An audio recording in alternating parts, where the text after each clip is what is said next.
하나님 말씀 봉독하겠습니다. 룻기 1장 6절로 22절 말씀을 우리 송경호 집사님께서 봉독해 주시겠습니다. 구약성경 402쪽 룻기 1장 6절로 22절 봉독한 후에 찬양대의 찬양이 있겠습니다.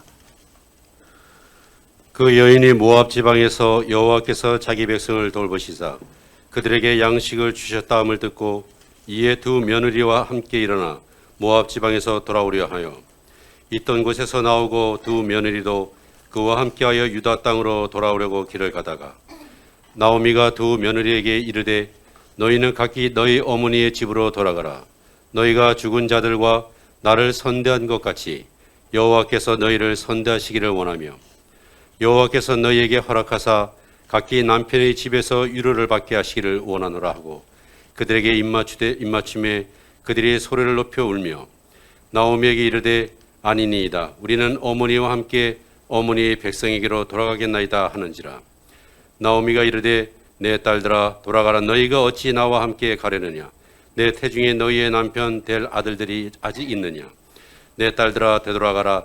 나는 늙었으니 남편을 두지 못할지라. 가령 내가 소망이 있다고 말한다든지 오늘 밤에 남편을 두어 아들들을 낳는다 하더라도 너희가 어찌 그들이 자라기를 기다리겠으며 어찌 남편 없이 지내겠다고 결심하겠느냐. 내 딸들아 그렇지 아니하니라. 여호와의 손이 나를 치셨으므로 나는 너희로 말미암아 더욱 마음이 아프도다 하며 그들이 소리를 높여 다시 울더니 오르바는 그의 시어머니에게 입맞추되 롯은 그를 붙쫓았더라. 나오미가 또 이르되 보라 내 동서는 그의 백성과 그의 신들에게로 돌아가나니 너도 너의 동서를 따라 돌아가라 하니 롯이 이르되 내게 어머니를 떠나며 어머니를 따르지 말고 돌아가라 강권하지 마옵소서. 어머니께서 가시는 곳에 나도 가고 어머니께서 머무시는 곳에서 나도 머물겠나이다. 어머니의 백성이 나의 백성이 되고 어머니의 하나님이 나의 하나님이 되시리니 어머니께서 죽으시는 곳에서 나도 죽어 거기 묻힐 것이라. 만일 내가 죽는 일 외에 어머니를 떠나면 여호와께서 내게 벌을 내리시고 더 내리시기를 원하나이다 하는지라. 나오미가 룻이 자기와 함께 가기로 굳게 결심함을 보고 그에게 말하기를 그치니라. 이에 그 두 사람이 베들레헴까지 갔더라. 베들레헴에 이를 때 온 성읍이 그들로 말미암아 떠들며 이르기를 이가 나오미냐 하는지라. 나오미가 그들에게 이르되 나를 나오미라 부르지 말고 나를 마라라 부르라. 이는 전능자가 나를 심히 괴롭게 하셨음이니이다. 내가 풍족하게 나갔더니 여호와께서 내게 비어 돌아오게 하셨느니라. 여호와께서 나를 징벌하셨고 전능자가 나를 괴롭게 하셨거늘 너희가 어찌 나를 나오미라 부르느냐 하니라. 나오미가 모압 지방에서 그의 며느리 모압 여인 룻과 함께 돌아왔는데 그들이 보리 추수 시작할 때에 베들레헴에 이르렀더라. 옆에 사람하고 한번 인사하실까요? 환영합니다. 잘 오셨습니다. 인사드리겠습니다. 환영합니다. 잘 오셨습니다. 누구에게나 인생에 흉년이 있을 수 있습니다. 또 흉년 중에 소중한 것들을 잃어버린 경험들이 다 한 번쯤은 있을 겁니다. 구약 성경에서 가장 많은 것을 잃었던 고난의 남자 대표자가 있다면 누굴까요? 분명히 아마 욥을 떠올릴 겁니다. 그렇다면 여자 대표자가 있다면 누굴까요? 가장 많은 것을 잃어버린 여자 대표. 어떻게 하셨어요? 아마도 제가 생각하기에 나오미야말로 가장 모든 것을 잃어버린 여성의 대표가 아닌가. 베들레헴에서 흉년이 들어서 모압 땅에 살려고 나갔는데 거기서 남편 죽었죠. 자기의 두 아들이 차례로 죽어나갔습니다. 그리고 달랑 두 며느리와 이 세 여자가 함께 남게 된 것입니다. 정말 여자 대표자는 나오미라 해도 과언이 아닐 것입니다. 그런데 우리가 룻기의 마지막 장을 보면요, 해피엔딩으로 끝나는 것을 볼 수 있습니다. 나오미의 말년은 정말 그의 이름 뜻 그대로 이 나오미라고 하는 이름의 뜻이 희락이라고 하는 뜻이거든요. 기쁨이라고 하는 뜻입니다. 정말 기쁘고 희락이 넘치는 삶으로 바뀌었던 것을 볼 수 있습니다. 슬픔에서 기쁨으로, 불행에서 다시 행복으로 회복시키시는 그 하나님의 놀라운 은혜가 오늘 베들레헴으로 돌아가는 그의 발걸음 속에서 담겨 있었던 것입니다. 여러분, 이 룻기의 대주제는요, 제각각 살아가는 인생들을 찾아오셔서 구원하시는 하나님의 사랑이라고 할 수 있습니다. 이것을 히브리어로는 헤세드라고 부릅니다. 하나님의 헤세드의 사랑, 하나님의 놀라운 자비. 이 하나님의 헤세드가 없다고 하면 여러분 우리에게 무슨 소망이 있겠습니까? 그 하나님의 헤세드 아래서 사람들의 사랑도 어우러져서 구원의 공동체를 이루어가는 것, 이것이 바로 이 룻기서의 메시지 라인입니다. 우리가 통근통독 하신 분들은 우리가 다 알잖아요. 성경에 스토리 라인이 있고 메시지 라인이 있다. 우리가 성경의 스토리 라인만 보는 것은 표피적인 것에 불과한 것이고 그 속에 흐르고 있는 메시지 라인을 읽을 수가 있어야 합니다. 이 룻기의 특이점이 있다고 한다면 바로 영적 어둠이 짙은 사사 시대에 어울리지 않는 굉장히 훈훈한 사랑의 스토리가 전체를 감싸고 있다는 것입니다. 사실 오늘 본문의 내용도 보면은요, 굉장히 슬픈 이야기 아닙니까? 굉장히 슬픈 이야기지만은 그러나 완전히 절망에 빠지지 않는 것은 그 속에서 하나님의 헤세드의 사랑을 받은 사람들 간의 아름다운 훈훈한 사랑이 있기 때문입니다. 어쩌면 지난 한 주간도 사랑이 부족해서 괴로웠을 우리에게 오늘 주시는 말씀으로 위로를 받고 새 힘을 얻는 저 여러분들이 되시기를 주님의 이름으로 축복합니다. 오늘 말씀을 통해서 사랑이라고 하는 주제를 가지고 크게 세 가지로 함께 말씀을 나누고자 합니다. 첫 번째로는 이 하나님의 헤세드의 사랑입니다. 그리고 두 번째로는 나오미 가족 간의 사랑입니다. 그리고 점점 범위를 좁혀서 이제 마지막으로는 룻의 사랑을 살펴보면서 함께 은혜를 나누고자 합니다. 첫 번째로 하나님의 사랑입니다. 우리가 하나님이 사랑이시니라라고 요한일서 4장에서 말한 바와 같이 하나님이 사랑이신 것은 다 알지만 여기 룻기에서는 어떤 하나님의 사랑을 보여주시는가 하는 것입니다. 여러분 룻기에서 하나님이 어떤 사랑을 보여주실까요? 결론적으로 말하면 징계 중의 사랑을 보여주시는 것입니다. 이 베들레헴에 흉년이 들었던 것은 하나님의 징계였어요. 그러나 그 징계 중에도 하나님은 사랑의 손길을 놓친 적이 없습니다. 룻기의 시작이 어떻게 시작됐습니까? 사사들이 치리하던 그때에 땅에 흉년이 들었다고 말씀하고 있죠. 이것은 명백한 하나님의 징계였지만 하나님의 사랑은 그 징계 중에도 소망의 근거가 되었던 것입니다. 그러므로 여러분 우리가 얻어맞더라도 하나님 안에서 얻어맞아야 합니다. 살다 보면 우리 삶에 필요한 것들이 고갈이 되고 마음마저 메말라가고 있다는 생각이 들 때가 있습니다. 본문 앞에서도 나오미는 좋았던 모든 것을 순식간에 다 잃어버립니다. 여러분 우리에게도 언제 좋은 시절이 있었느냐 할 정도로 전세가 뒤집어지는 때가 얼마나 많습니까? 그러나 만일 우리 앞에 있는 1절부터 5절까지의 배경이 모압이 아니라 베들레헴이었다고 하면 그렇게 비관적이지만은 않았을 겁니다. 왜냐하면 바로 하나님 앞에서 받는 벌이기 때문입니다. 하나님 앞에서 받는 벌이라고 한다면 거기에는 반드시 하나님이 사랑이 있기 때문입니다. 우리 자녀들이 어릴 때 양육하다 보면 말을 안 들으면 너 방에 들어가서 벌 서고 있어 하고 두 손을 들어서 벌 세울 때가 있죠. 그런데요 아이들이요 걱정 안 합니다. 그 표정을 보면 언제 엄마가 손 내려 할지를 타이밍을 다 알고 있어요 벌써. 그러니까 그냥 적당히 서다가 이제 엄마가 손 내려 그 명령이 떨어질 때를 알고서 기다리는 겁니다. 우리가 하나님께 징벌을 받을 때도요 하나님은 다 손 내려 할 때가 있다는 겁니다. 그렇지만 세상 사람들이 당하는 고난은 그 징벌이 언제 그칠지 알 수 없으니 정말 날개 없는 새와 같은 것이라고 할 수 있습니다. 이사야 57장 16절에도 보면 이 하나님의 징계 속에서 드러나는 하나님의 헤세드의 사랑을 이렇게 알려주고 있습니다. 한번 같이 읽어보실까요? 이사야 57장 16절입니다. 내가 영원히 다투지 아니하며 내가 끊임없이 노하지 아니할 것은 내가 지은 그의 영과 혼이 내 앞에서 피곤할까 함이라. 그렇습니다. 우리 하나님은요 죄를 지은 하나님의 택한 백성들과 다투십니다. 그렇지만 하나님의 다투심은 영원하지 않습니다. 뿐만 아니라 하나님이 그렇게 다투시는 중에도 누구를 걱정하고 있습니까? 내가 지은 그의 영혼이 피곤할까 봐 걱정하고 있어요. 하나님의 놀라운 사랑 아닙니까? 그렇기 때문에 하나님의 사랑은 때가 되면 in his time 하나님의 시간에 자기 백성들을 돌보시는 사랑인 것입니다. 오늘 본문 6절에도 이렇게 말씀하고 있죠. 하나님이 어떻게 돌보셨습니까? 우리 6절 말씀을 함께 읽어봅니다. 그 여인이 모압 지방에서 여호와께서 자기 백성을 돌보시사 그들에게 양식을 주셨다 함을 듣고 이에 두 며느리와 함께 일어나 모압 지방에서 돌아오려 하여. 하나님께서 자기 백성을 돌보셨다는 것입니다. 거기서도 하나님께서 자기 백성을 돌보시사 모압 땅에서 그들을 베들레헴으로 다시 돌이키시는 것입니다.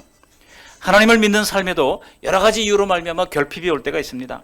그러나 그것이 하나님이 우리를 돌보지 않는다고 하는 뜻은 아닌 것입니다. 왜냐하면 하나님은 풍부한 양식으로만 돌보시는 분이 아니라 때로는 결핍으로도 우리를 돌이키게 하고 돌보시는 분이시기 때문입니다. 그렇기 때문에 결핍이 있을 때 우리는 하나님의 사랑을 그런 때도 의심할 필요가 없습니다. 물론 하나님의 헤세드의 본질은 결핍된 것을 채워주시는 사랑입니다. 이 사랑의 기술이라고 하는 책을 쓴 분이 있죠. 우리가 아마 그 책을 한 번쯤 다 읽어보신 줄로 압니다. 거기 보면 여러 가지 사랑의 기술, 사랑하는 사람들에게 나타나는 특징이 여러 가지가 있는데요. 그 중에 뭐가 있습니까? 기빙이라고 하는 것입니다. 주는 것. 사랑하는 사람은요, 많이 줘도 아까워하지를 않습니다. 더 주지 못해서 안타까울 뿐이지 주면 줄수록 내 마음이 더 따뜻해지고 풍성해지는 것이 바로 사랑의 특징인 것입니다. 그러므로 결핍한 것을 보고 채워주지 않으려 하는 것은 뭘까요? 바로 사랑이 없다는 뜻입니다. 나오미의 고향 베들레헴은 떡집이라는 뜻인 것을 어제도 말씀을 드렸습니다. 떡이 떨어져서 궁핍했던 떡집에 다시 채우시는 하나님의 헤세드가 이 베들레헴 땅에 시작이 된 것입니다. 그리고 마침내 이 베들레헴 떡집에 떡이 채워지기 시작했다는 소문을 들은 이 나오미는 이제 그 다시 채워진 떡집으로 돌아가야 되겠다 결심을 하게 되는 것입니다. 하나님은 떡집에 떡을 채우러 오시고 택한 백성들을 부르십니다. 우리 예수님께서도 말씀하셨죠. 요한복음 6장 35절에 보시면 이렇게 말씀하셨습니다. 함께 읽어보실까요? 나는 생명의 떡이니 내게 오는 자는 결코 줄이지 아니할 터이요. 중요한 것은 내게 오는 자는 그랬습니다. 주님께로 가야 합니다. 주님께로 가게 되면 주님께서 결코 줄이지 아니할 정도로 채워주시고 공급해 주신다고 하는 것입니다. 하나님이 부르신 영혼들은 그가 어느 자리에 있든지 일어나 하나님께로 나오게 되어 있는 것입니다. 사실 나오미처럼 부유하게 고향을 나와서 모든 것을 잃었는데 그 초라한 행색으로 다시 고향으로 돌아가고 싶은 사람이 누가 있겠습니까? 금의 환영하고 싶지? 사람이 자존심은 지키고 싶잖아요. 자존심이 상하면 그 상처가 참 오래갑니다. 그러므로 이 나오미의 귀향은요, 결코 쉬운 결정이 아니었을 겁니다. 어차피 고향으로 돌아가서도 먹고 살 길이 막막하고 극빈층으로 살아갈 것이 뻔한데 차라리 남편과 두 아들들이 묻혀있는 이 모압 땅에 그냥 있는 것이 더 낫지 않았을까요? 그런데 중요한 것은 하나님이 이 베들레헴의 소식을 들려주시고 베들레헴으로 돌아가야 되겠다 결심을 하게 된 것입니다. 이것은 하나님이 부르셨기 때문입니다. 하나님이 모압의 삶에서 반복적으로 죄악이 가득한 그 땅에 머물러 살지 아니하게 하시고 그에게 다시 고향으로 돌아갈 결심을 하게 하셨던 것입니다. 하나님의 은혜 가운데서 주어진 놀라운 복된 순간입니다.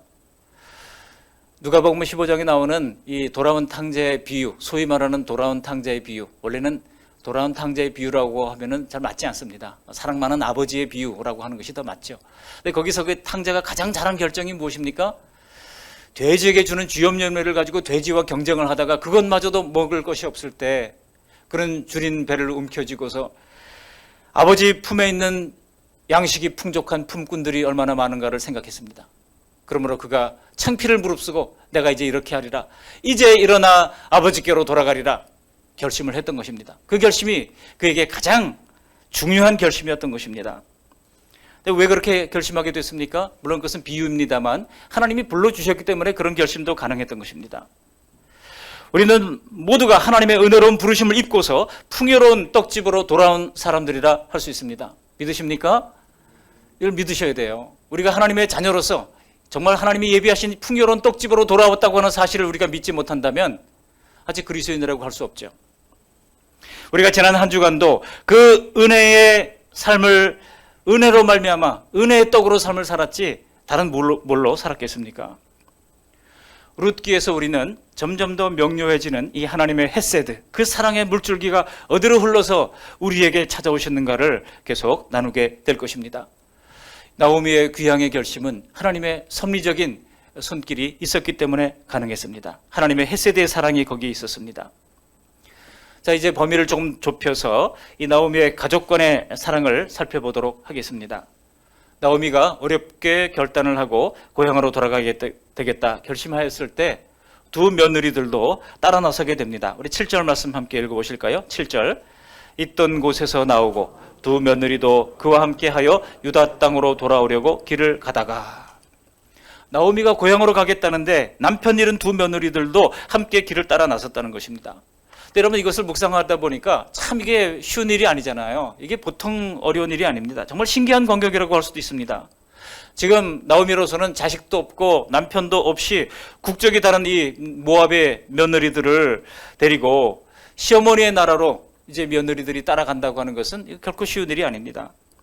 따라오는 며느리들을 설득해가지고 차라리 이 청산 과부가 된 너희들이 젊은데 너무나 인생이 아깝지 않느냐, 여기서 결혼을 해요, 여기서 사는 것이 낫지 않겠는가 설득을 하고, 그러다가 함께 울고 또 다시 따라오면 또 설득하고, 그러다가 또 함께 울고. 여러분 얼마나 참 슬픈 광경입니까?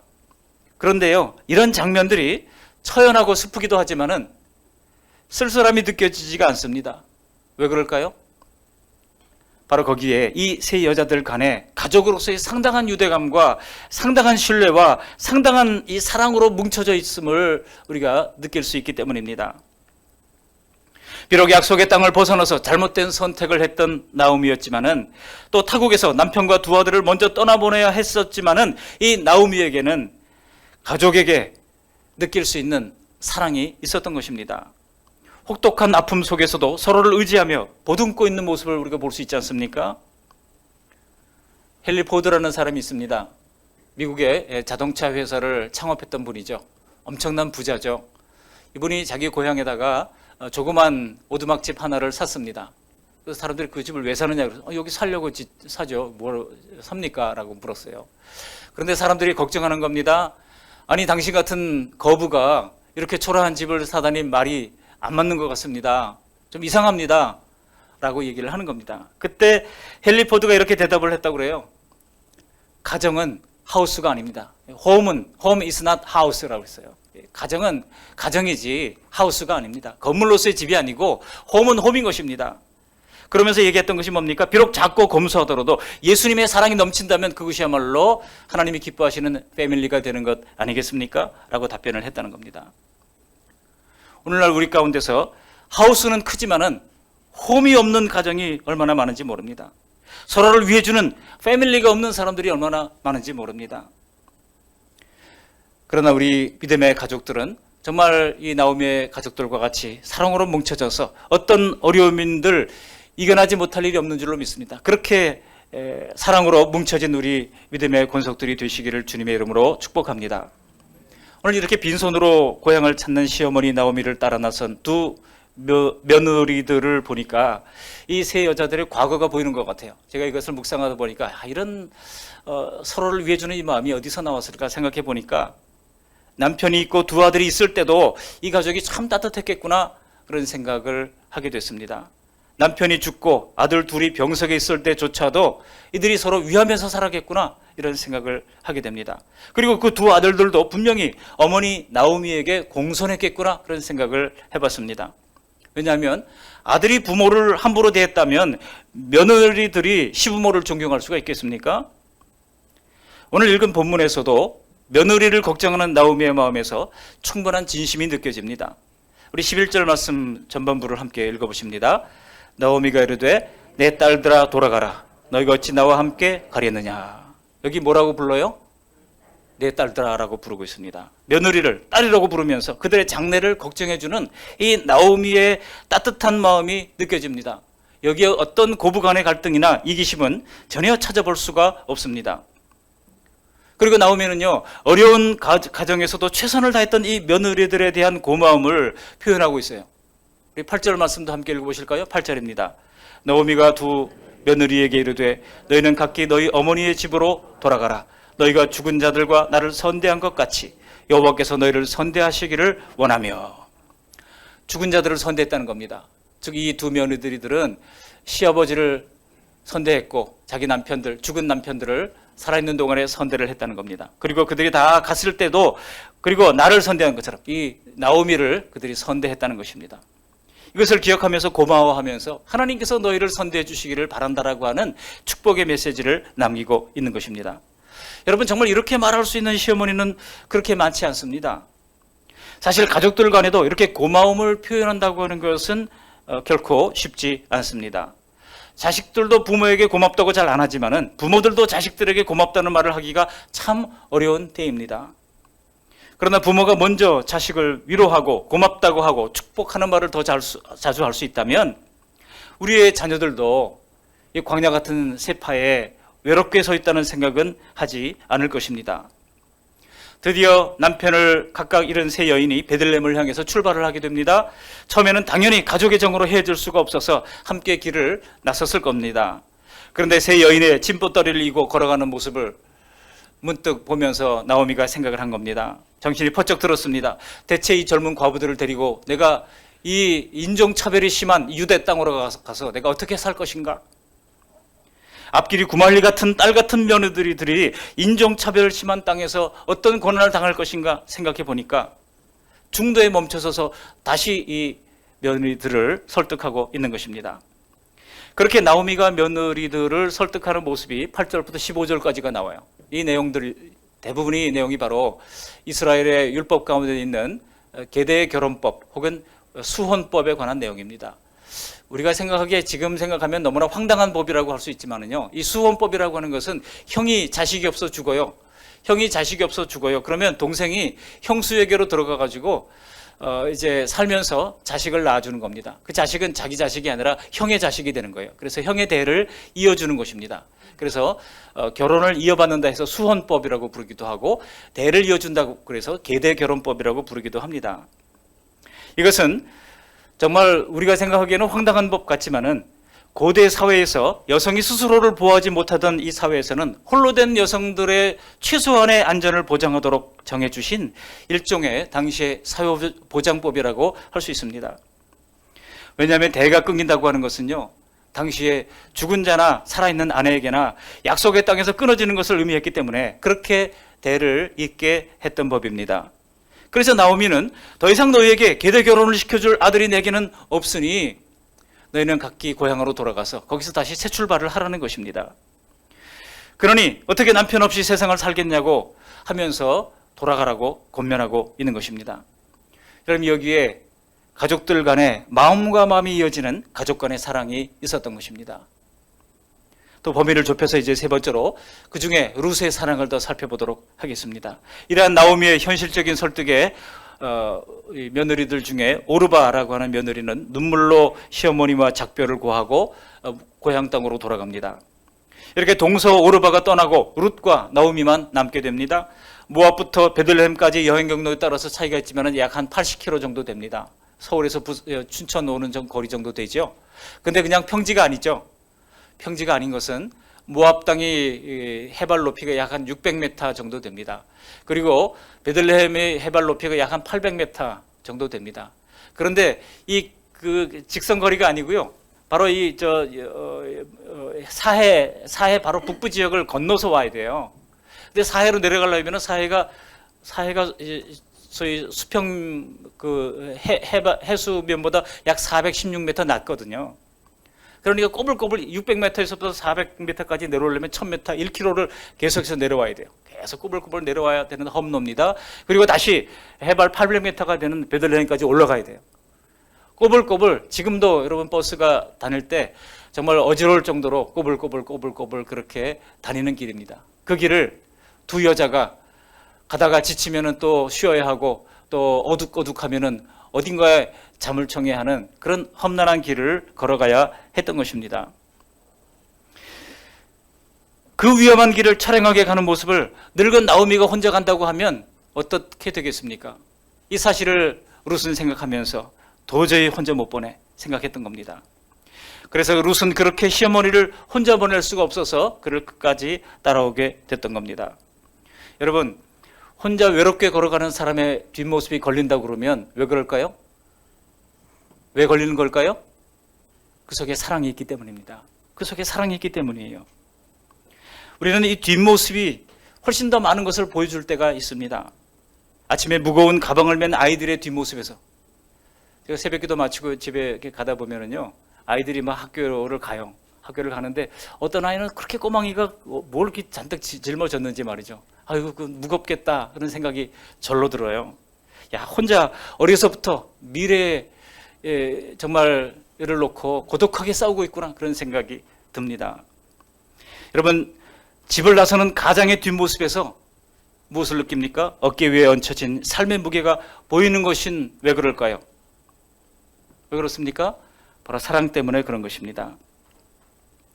저도 지난 한 주간 고독할 때가 있었습니다.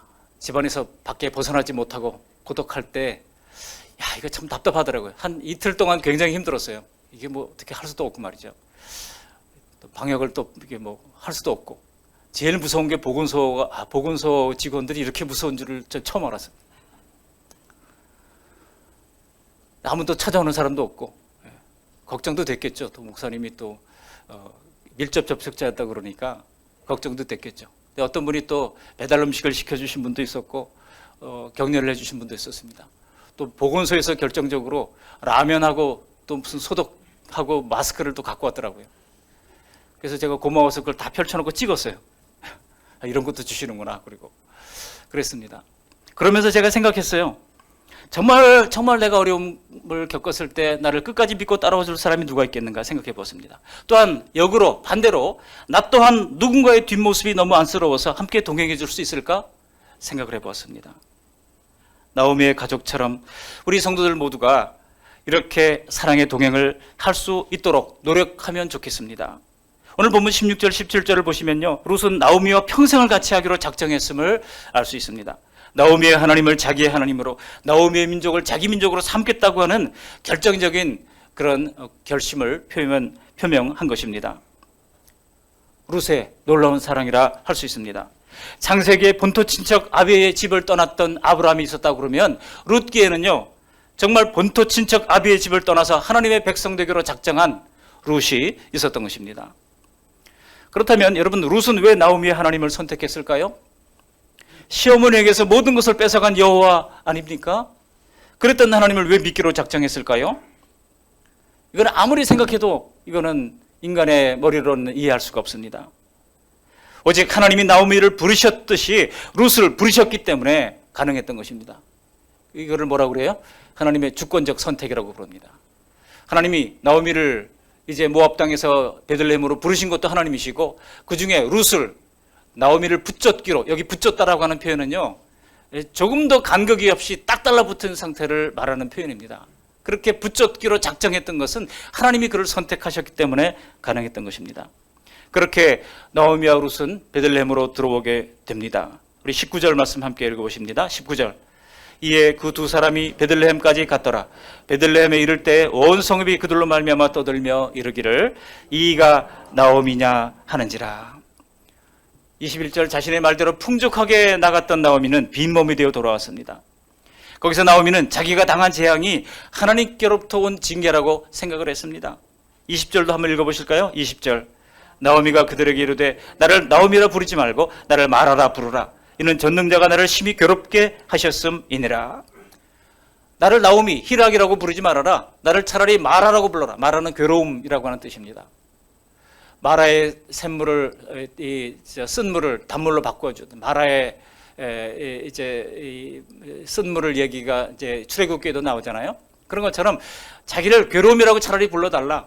그랬던 겁니다. 얼마나 초라했겠습니까? 아무것도 가진 것 없이 나갈 때는 바리바리 씻고 나갔는데요, 들어올 때는 아무도 없이, 남편도 없고 두 아들도 없고 외인 여자 하나만 달랑 데리고 들어왔는데 그 행색이 초라하기가 그지 없었던 것입니다. 21절 말씀도 다시 한번 읽어보십니다. 21절. 내가 풍족하게 나갔더니 여호와께서 내게 비어 돌아오게 하셨느니라. 여호와께서 나를 징벌하셨고 전능자가 나를 괴롭게 하셨거늘 너희가 어찌 나를 나오미라 부르느냐 하니라. 여러분, 누가 이렇게 했습니까? 여기 주어를 보시면요, 20절에도 21절에도 주어가 나타나는데 전능자, 여호와, 또 전능자, 이렇게 수미상관식으로 그 주어가 바로 하나님인 것을 말씀하고 있습니다. 결국 이스라엘 땅의 징계를 피해 떠났지만은 결국 하나님의 징계는 피할 수가 없었던 것입니다. 당신은 사사기 시대 아닙니까? 언약 백성들이라 할지라도 율법을 준수하는 것을 조건으로 복과 화를 결정하셨던 그런 시대입니다. 물론 신약 시대의 성도들도 여러 가지 이유로 인해서 거둘 것이 없는 인생의 흉년을 만날 때가 있습니다. 그것이 건강이든, 그것이 재물이든, 그것이 인간관계든, 그것이 어떤 지식의 문제든 잘 되고 좋았던 때가 있었다면 때로는 메말라 쩍쩍 갈라지는 것 같은 때가 있는 것입니다. 그러나 신약시대 성도들에게 이런 모든 고난은 성도들을 연단하시는 하나님의 손길입니다. 하나님이 우리를 성장시키기 위하여 때로는 혹독한 연단을 허락하시기도 하는 것입니다. 그것이 죄로 인한 징계라 할지라도 반드시 하나님께서는 연단과 성장이라고 하는 목표를 이루십니다. 15절 말씀 한번 읽어보실까요? 15절. 나오미가 또 이르되 보라 내 동서는 그의 백성과 그의 신대로교로 돌아가나니 너도 너의 동서를 따라 돌아가라 하니. 여러분, 이런 사상도 너희 동서를 따라 돌아가라 그랬는데 이 사사기 시대의 신앙을 잘 보여주고 있습니다. 여기 이 동서가 그의 신들에게로 돌아가나니 너도 돌아가라 그랬다 그래가지고, 아니 모압의 신은 그모스 신 아닙니까? 자식을 몰렉 신에게 인신 제사를 불에 태워 죽이는 끔찍한 신앙을 가지고 있었던 그 신들에게로 돌아가다고 하라니 이 나오미가 이상한 건 아니냐 이렇게 생각하는 분들도 있습니다만, 여러분, 사사기 시대의 신앙이 그랬어요. 사사기 시대는요, 우리가 아는 것처럼 유일신 신앙도 제대로 정립되지 않았을 때이고 삼위일체 하나님도 제대로 몰랐을 때입니다. 그렇게 그를 끝까지 따라온 모압 며느리 룻은 시아버지를 잃고 남편을 잃고 노모를 모시면서 어려운 가정 경제를 이끌면서 지내온 터라 더욱 가슴이 아팠다는 것입니다. 13절 말씀도 함께 읽어보실까요? 13절. 너희가 어찌 그들이 자라기를 기다리겠으며 어찌 남편 없이 지내겠다고 결심하겠느냐. 내 딸들아 그렇지 아니하니라. 여호와의 손이 나를 치셨으므로 나는 너희로 말미암아 더욱 마음이 아프도다. 나오미가 고향 베들레헴에 돌아왔을 때 아마 어쩌면 생전 낯선 곳에 두려운 눈빛으로 시어머니 뒤에 숨어있는 외국인 며느리 룻, 그 룻은 나오미를 더 한층 초라하게 만들었을 것이 분명합니다. 차라리 혼자 돌아가는 것이 더 나았을 수도 있습니다. 그러나 사랑하는 성도 여러분, 우리에게 남아있는 이 초라하고 작은 것들을 결코 무시하지 마시기 바랍니다. 흉년 끝에는 책임져야 할 문제와 사람들이 나를 더 힘들게 할 수도 있습니다. 그러나 내 짐을 더 무겁게 하는 것들은 실은 흉년의 상실감에서 나를 지탱해 줄 의외의 동반자예요. 의외의 동반자. 여러분, 우리 인생에는요, 하나님이 우리에게 허락하시는 의외의 동반자들이 있어요. 고난 같은데 그 고난이 없으면 견딜 수 없었던 것들입니다. 고난 같은데 그 고난으로 말미암아 여기까지 올 수 있었던 그 에베네셀의 하나님의 은혜가 있는 것입니다. 조선소에서 배를 만들 때요, 배 밑바닥에 엄청난 양의 이 무쇠를 깝니다. 이거를 바닥짐이라고 부른다고 그래요. 바닥짐이 없다면 배가 풍랑해서 쉽게 넘어질 수 있다는 겁니다. 그래서 그 많은 무게에 이제 철근을 녹여가지고 거기다가 다 바닥에 까는 거예요. 저도 초등학교 시절에 시골에서 살았는데요. 학교에서 저희 집을 오려고 그러면은 지금은 뭐 자동차가 다 지나가는 그런 다리가 잘 튼튼한 다리가 놓여 있었습니다만 섭다리 같은 것이 있었어요. 그 섭다리를 이렇게 돌아와야 됐어요. 근데 섭다리를 돌아오기가 귀찮으면 이제 갈수기 때는요, 그냥 신발을 벗고 들고서 이렇게 맨발로 바지를 걷고 냇물을 건너서 왔어요. 근데 이제 형들이 저를 같이 건너면서 뭐라고 그러냐면은, 야, 큰 돌멩이 하나 들고 가, 이렇게 해서 큰 돌멩이를 들고 그 급류를 지나갑니다. 돌멩이가 가다 보면 무거워요. 확 던지고 싶어요. 근데 끝까지 그 돌멩이를 붙들고 있어야 그 급류를 안전하게 건널 수 있는 것입니다. 우리 인생이 그런 것입니다. 때로는 바닥짐과 같은 그런 돌멩이와 같은 그런 무거운 짐이 우리를 짓누를 때가 있지만은, 그러나 그것이 때로는 돌이켜보니까 의외의 동반자가 되었던 것을 알 수가 있을 것입니다. 다윗이 왕되기 전에 사울을 피해 아둘람 굴에 도망갔던 때가 있습니다. 근데 아둘람 굴에 가보니까 거기에 사람들이 찾아오기 시작하는데 어떤 사람들이 찾아왔습니까? 사무엘상 22장 2절에 보면 환난당한 모든 자, 빚진 모든 자, 그리고 마음이 원통한 자가 다 그에게로 모였다고 말씀하고 있습니다. 기가 막힌 일입니다. 지금 자기 한 번 간수하기도 힘든 지명수배자 입장인데 이런 사람들이 찾아왔는데 몇 명이나 모였어요? 600명이나 됐다는 겁니다. 혼자라면 뭐 동굴 속으로 숨어서 얼마든지 피신을 할 수도 있었지만은 600명이나 되니 여러분, 이거 정말 기가 막힌 일입니다. 더 이상 숨어 있을 수도 없습니다. 늘 600명의 사람들에게 무엇을 먹일 것인가 염려하면서 그 위험한 길을 헤매고 다니기가 일쑤였을 것입니다. 그렇지만 여러분, 그 아둘람 굴을 묵상할 때마다 기억되는 것은 다윗에게 이들이 없었다고 하면 아마 다윗은 동굴에만 은신하면서 은둔하는 고독하고 음산한 사람이 되었을 것이 분명합니다. 알고 보니요, 이 600명의 식솔들은 다윗을 용감하게 살아 움직이게 했던 힘이었고 그를 왕으로 만들어 가시려고 하는 하나님의 리더십의 테스트였던 것입니다. 저는 우리에게 주어진 모든 짐들도 그렇다고 생각합니다. 그래서 인생의 짐을 함부로 내려놓지 말라는 말이 있잖아요. 바로 그것이 룻기의 내용인 것입니다. 그 돌이 무거워 내려놓고 싶어도 끝까지 지고 갈 때 안전하듯이 하나님께서는 우리에게 인생의 바닥짐을 허락해 주시는 것입니다. 하나님은 상처처럼 남겨진 초라한 룻을 통하여 나오미를 다시 회복시켜 주시는데요.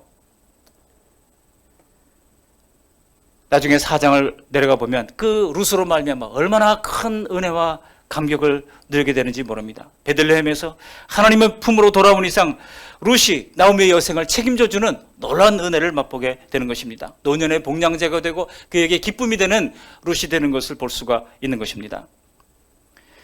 여러분, 우리의 삶도 때로는 어려운 것들이 있습니다. 바닥짐 같은 것들이 있습니다. 큰 돌 같은 것들이 우리를 내려누를 때가 있습니다. 그러나 그것이 무엇이든 그것을 결코 창피하게 여기지 마시기 바랍니다. 그래서 하나님의 품으로 돌아왔을 때에 마침내 우리 영혼을 빛내주시고 모든 수고에 대한 만족과 행복을 가져다 주시는 은혜를 누리는 저와 여러분들이 되시기를 주님의 이름으로 축복합니다.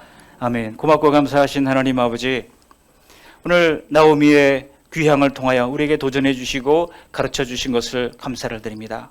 나오미가 모압의 우상 문화를 거부하면서 그의 삶의 감으로 말미암아 이방 며느리 룻을 그의 삶 속으로 끌어들였던 것처럼 하나님, 우리의 삶을 통하여 우리 주변의 다른 사람들에게도 그러한 사랑이 흘러넘칠 수 있도록 도와주시옵시고, 약속의 땅을 떠났던 나오미가 때가 되면 하나님께서 다시 부르시는 것처럼 실패하고 무너진 그 자리로 다시 찾아와 데리고 가시는 하나님의 은혜를 체험할 수 있도록 도와주시옵소서.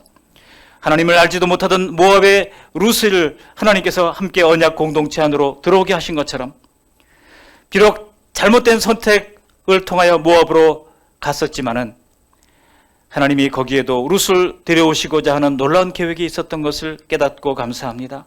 정말 하나님의 계획은 신기하고도 놀랍습니다.